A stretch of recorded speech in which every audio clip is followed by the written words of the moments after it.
Hi, how are you doing everybody? Welcome to Russell Heritage Golf. Today, got another great feel or another really important move that is not only going to help you have a more powerful backswing position, but it's also going to help out the transitional move at the start of the downswing.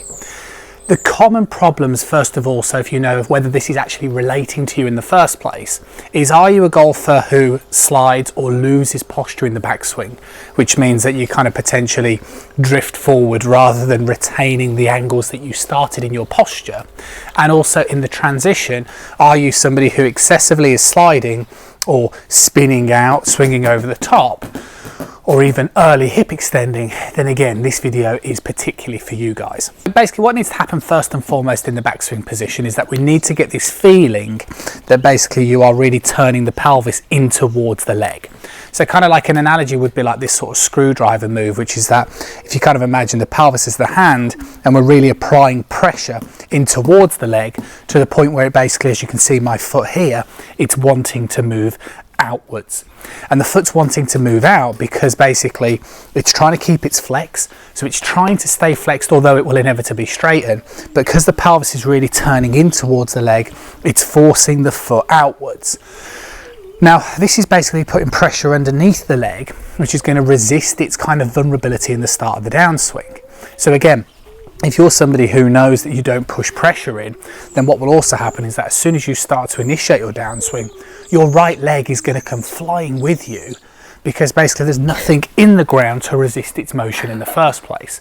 So that's really key stage number one. So from a side-on perspective, it will really look like we're turning the pelvis into the leg, and you can also see therefore the way I'm able to stay in posture in the backswing position rather than losing this sort of vulnerability of drifting up. Now, once that's done, the transition. What you should be thinking about in the early downswing is that basically you're trying to pull the left side of your hip, if you like, or the left side of the pelvis movement back to a state of square.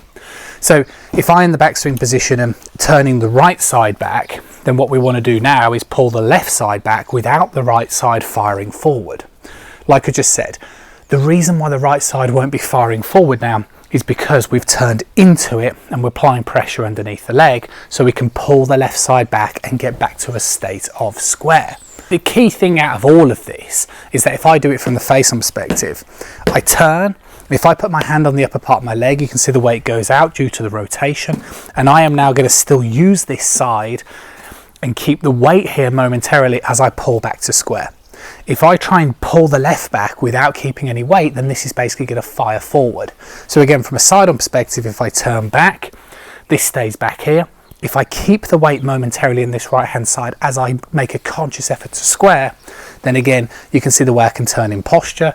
And this is the move that's going to demonstrate that kind of desirable double squatting sensation due to the fact that this one goes this way, weight here, keep it here as I pull this one back to square.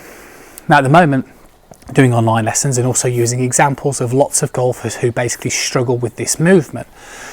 So if you're somebody, like we said, who is basically losing your backswing, your posture and your rotation, or you're struggling in transition, which is a really common place, then first things first, turn, put pressure underneath the leg to the point where you feel like the foot is spinning out, then keep the weight momentarily there as you consciously pull the left side back to square, and you'll get rid of any of early hip extension motion, you'll get rid of any excessive sliding motion, and it's going to give you a much more consistent golf swing.